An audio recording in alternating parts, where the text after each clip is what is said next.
Thank you and good afternoon.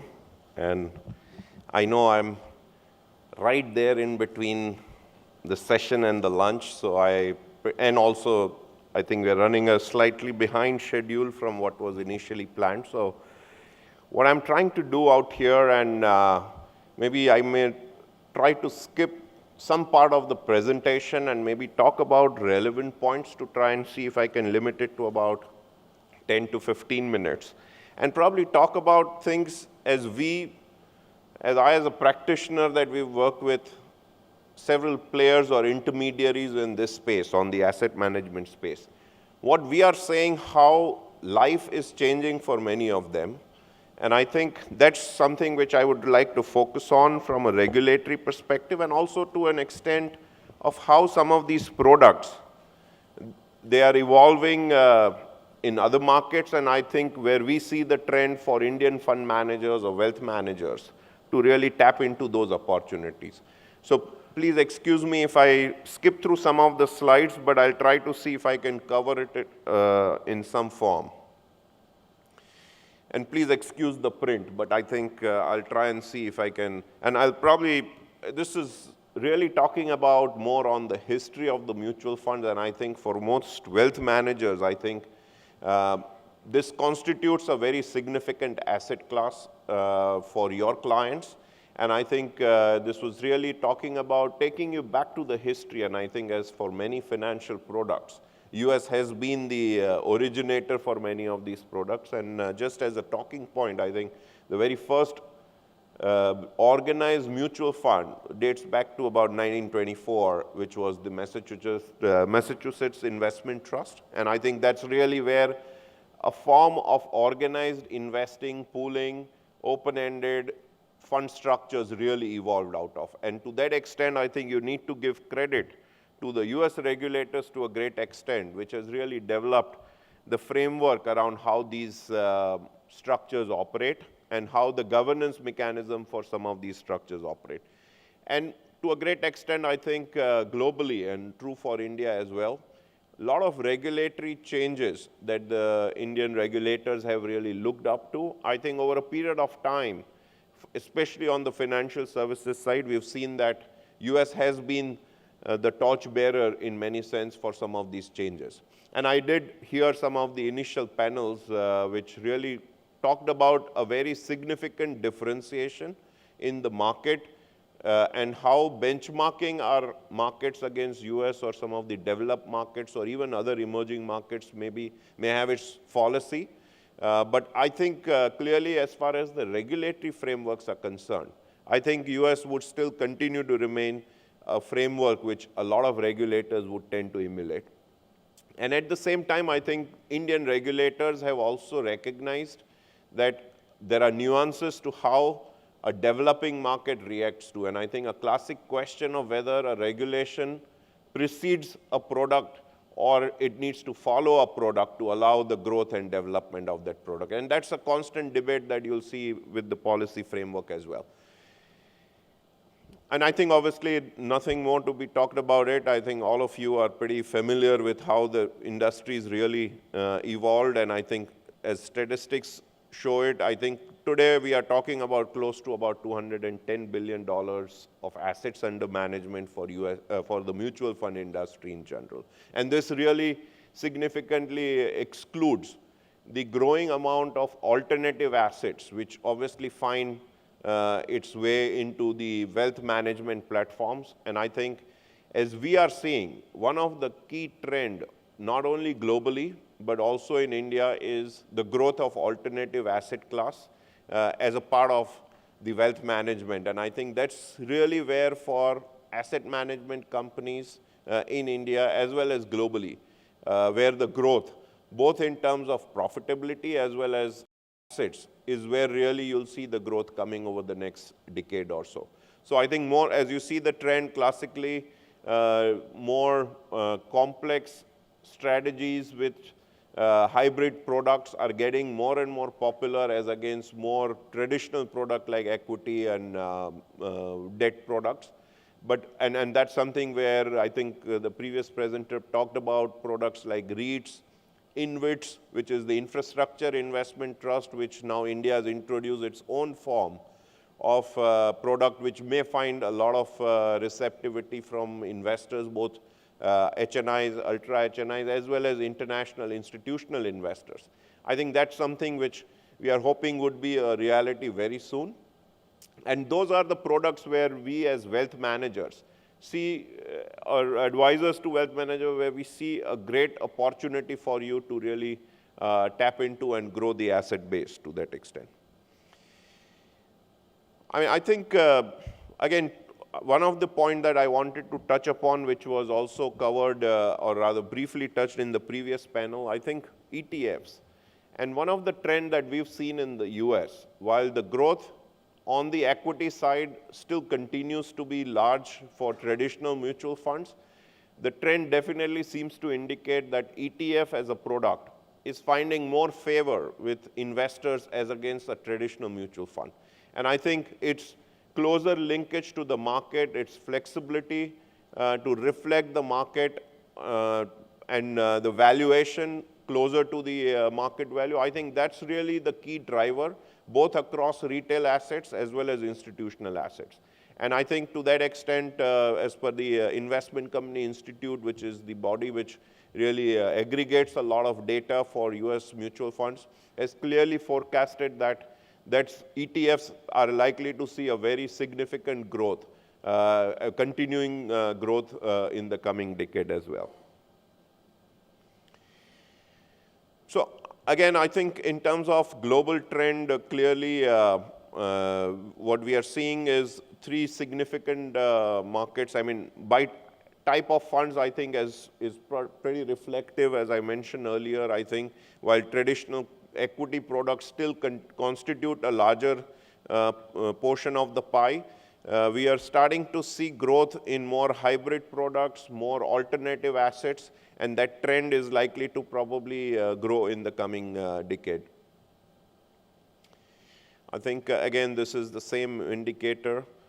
Okay, so I think some of the key points out here on the regulatory front, and I think as I touched upon the ETFs, one of the other trend that we are seeing from a US regulatory perspective, and I think that's being followed pretty much across most other markets, is really the focus on governance for many of the public pooling structures. And I think it's been, whether it was Sarbanes-Oxley and the Dodd-Frank and many of those, which really emphasize a lot more on disclosures, fiduciary duty of the fund managers and advisors. I think that's really going to be the hallmark of future framework, regulatory framework for these products. And to that extent, continuing from there, even in the European market, we currently see a lot of product, which is the UCIT 4, which is the directive which really governs a lot of mutual fund equivalent products in the European market. And I think they are on the cusp of already implementing the new UCIT directive, UCIT 5, which should become effective from 2017. And one key fundamental difference out there, just for US fund managers or asset allocators, has been the emphasis on disclosure regarding fee structures and compensation. So there's now a requirement for having a remuneration committee within the asset managers, and a lot of that data will need to be made public. And I think, again, reflects the fact that the governance alignment of interest for wealth managers with investors seems to be the concern for most regulators globally, and lack of transparency around some of these. And that's really what is going to get reflected even in the mutual fund industry significantly, and extending it to other wealth management and advisory platforms. So I think that's really something which is a trend that we are seeing. I think I've already tried to cover the relevant part out here. And again, as I said, UCIT, again, talking about it from the Indian wealth management platforms, we have seen clear emergence of Europe as a significant market for raising of capital for investments into India. And to that extent, over the last few years, demand from our clients to really create platforms which are really catering to European investor has increased, and that's really where UCIT platforms are going to become more and more prominent in the Indian context, especially for inbound investments. I'll also touch upon the other trend about the outbound investments shortly, but I think this is something which is important, very relevant for you to understand of how these products operate and who you could really offer it to. So UCIT obviously enjoys a European passport. So once you are regulated and compliant with one of the EU jurisdiction products, so you or a regulator, it automatically gives you a passport to market these products into any of the other EU market. And I think to that extent, most commonly seen jurisdictions where you've seen UCIT products being set up has been Luxembourg, but also Ireland seems to be the other alternative that we are seeing for Indian products. And that's really also driven by the cost efficiency. And we'll see more and more of these products being offered for international investors. Also, I think one of the other relevant market closer home could be Japan. And I think culturally, investment culture-wise, they probably would be very similar to what we see in India. And obviously, the trend out there, as is reflective in US and other market, is with this constraint within the domestic economic growth. I think most of these funds are looking outbound, and to that extent, they are a huge opportunity for fund managers and international asset allocators to really tap into as clients to invest into Indian markets. And we've seen many of the recent joint ventures and other product which really was driven by Japanese investors to that extent. I think, again, I'll probably, for the US, the primary regulation that governs the mutual fund industry is the Investment Companies Act. But what I think is very important and relevant for us as wealth manager, especially I think many of these regulations, including the investment advisors regulations, have an extraterritorial application. So, I mean, unlike many of the domestic regulations, which really are more territorial in its application, US and especially the investment advisors regulation is extraterritorial. And what it means that when you are actually engaging with clients or rendering any form of investment advice to US persons, and US person definition actually can even be even broader, because it need not be simply looked at the immediate entity that you are advising, but in many instances these get looked through from a regulatory perspective to determine whether directly, indirectly your advice is really flowing to a US person. And the moment you breach certain threshold of assets under management, or the number of US person investors. And today the threshold under the Dodd-Frank really is $25 million of assets from US investors, or 15 investors, US persons. The moment you breach that, you would trigger a need for a registration as an investment advisor. And obviously the initial reaction from many of our clients is they would ideally not want to be regulated in many of the other jurisdictions, fearing compliance and additional costs. But I think the way we look at it, for most institutional wealth managers as well as wealth managers who aspire to become more global, who obviously with the divide between domestic and global institutional or capital market starts getting more and more lowered down, I think it's a necessary evil that you have to deal with. And I think it's better to prepare yourself to get this. And unlike the fear of it being a very complicated exercise, registration with SEC as an investment advisor is relatively a simpler exercise. Yes, of course, it adds to the cost from a compliance perspective, but I think it also opens up a whole world of opportunity for you to tap into the largest pool of capital to that extent. So it's something which we are seeing that more and more of our clients advising US investors or intending are going for a registration there. Similarly, European EU has also come up with this alternative investment fund directive, AIFMD, very, very important, most general reliance on what we call reverse solicitation, So where many markets exempt you from being registered or take approvals from local securities regulator on the basis that you are not actively soliciting investments in those markets, but it is the investors reaching out to you. I think that itself is undergoing a change in many of the EU markets, and some of these markets have actually stopped giving any concession reliance on the basis of reverse solicitation. And what it means, that you may need the product either to be approved, or you may need to have a distributor which is appropriately regulated, or create your platform which is regulated. And that is really where UCIT platforms and some of these alternative investment platforms would really come in handy to that extent. I think I've touched upon this already. I think on the fees and expenses, I think clearly I've given a compare, and the slide will be available to you, but US definitely is very comparable in terms of from a mutual fund industry perspective, where the fees, performance fees, are really capped. You cannot charge performance fees beyond the prescribed cap. But many of the other markets like EU, Singapore, really allows you a flexibility to charge performance fee on products. And I think that's really where the bigger interest lies for people to tap into those markets. I've touched upon all of this.